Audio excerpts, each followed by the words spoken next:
Bom dia, galera. Aqui é o professor Ramon. Vamos fazer nossa revisão para a prova de biologia. Lembrando que das 10 questões de biologia, 5 delas serão de bioquímica. Então você não pode perder esses pontos. Vamos lá?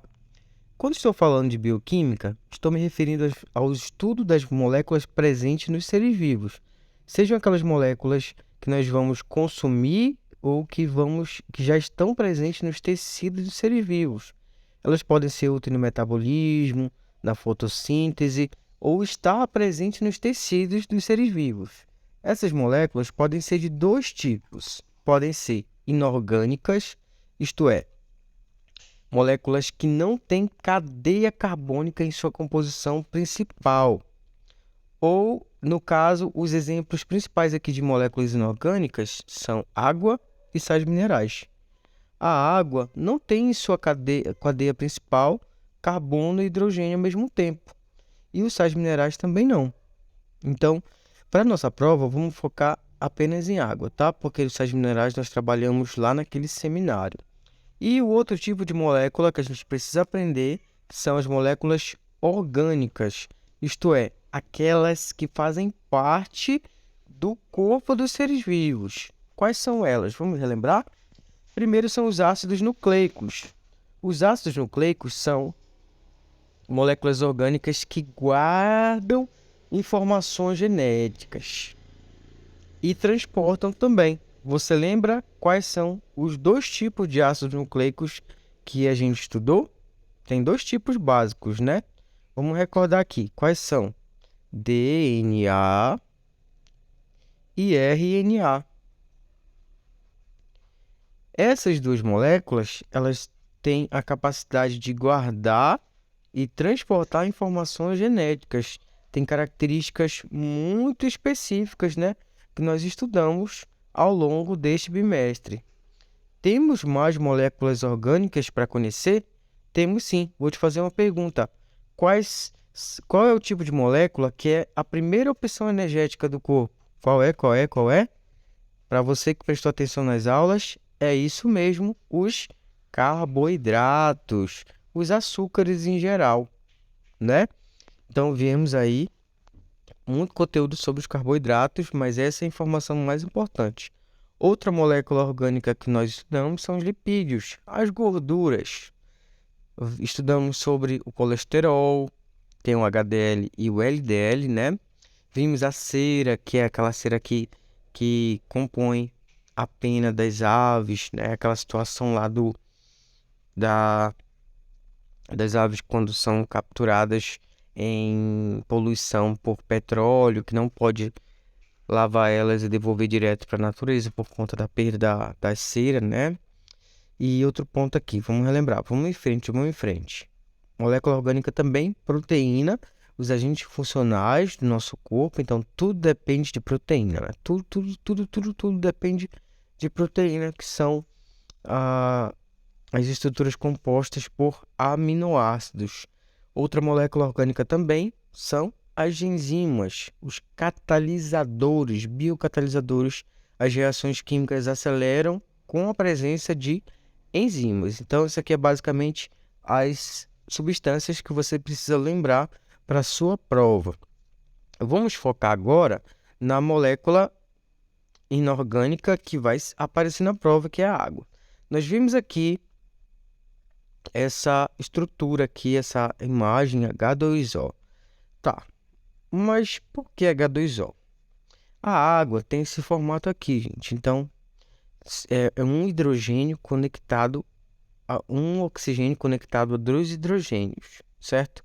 Essa posição, meio que parece um triângulo, facilita com que a água, a molécula de água, se relacione com outras moléculas. Então, seria errado eu escrever isso assim, ó, H, né, oxigênio e tá. Por quê? A água não é assim, ela não é linear. Ela tem como se fosse uma posição quase que triangular, onde o oxigênio fica numa ponta e os hidrogênios ficam em outra. Mais ou menos assim, eu vou escrever aqui, certo?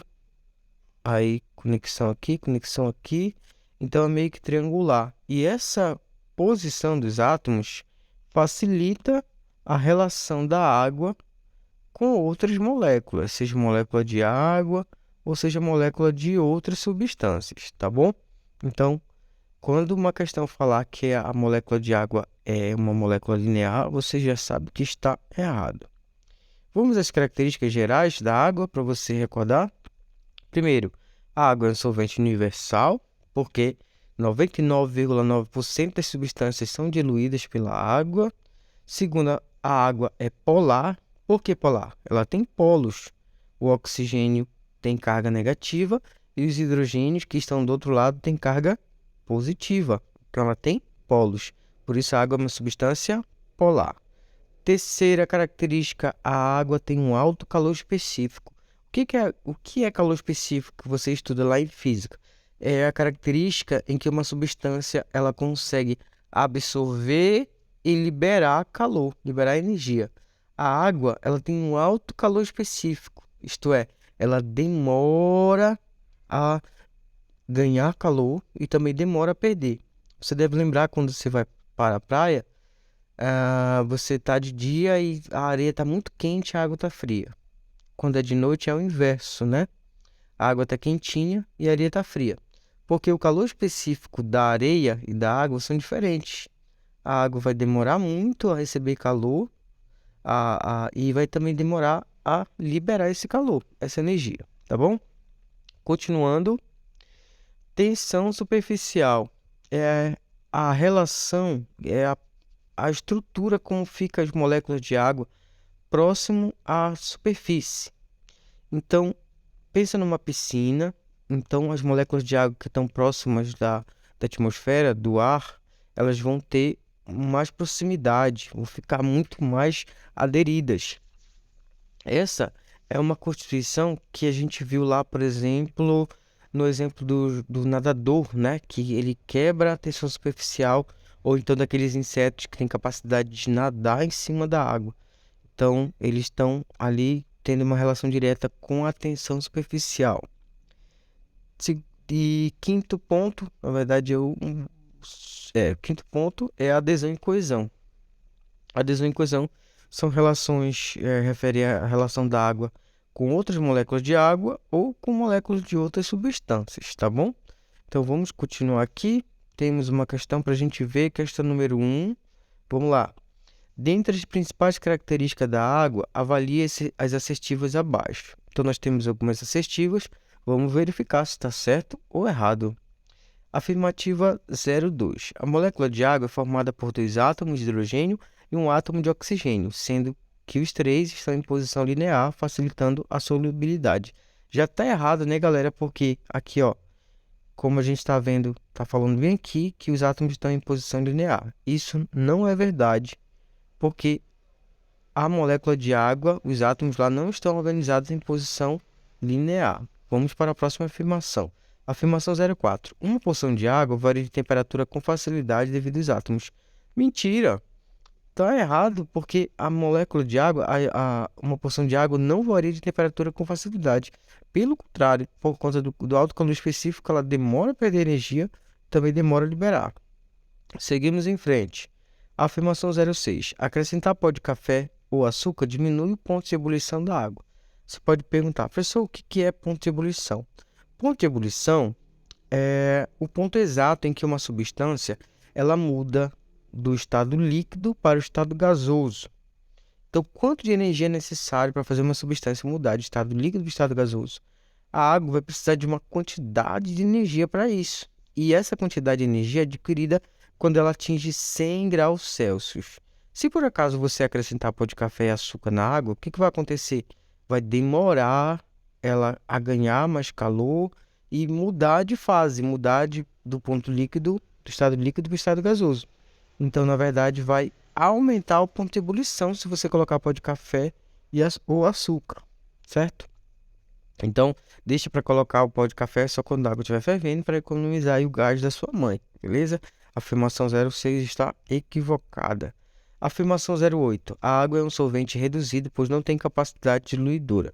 Pelo amor de Deus, né, galera? A água é solvente universal. Então, 08 está errada. Afirmação 010. Possui alta capacidade térmica e é polar. Perfeito, tá certo? Porque a água tem capacidade de absorver temperatura e é polar, isto ela tem polos. Polo positivo com oxigênio e polos negativos com os hidrogênios. Vamos à pergunta, então? A soma dos itens incorretos é igual a... Agora é contigo, soma aí só os itens incorretos.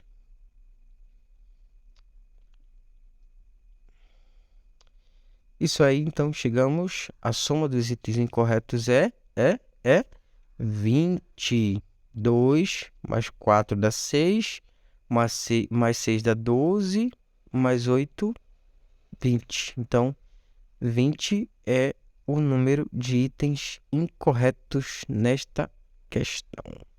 Muito obrigado, espero que você tenha entendido.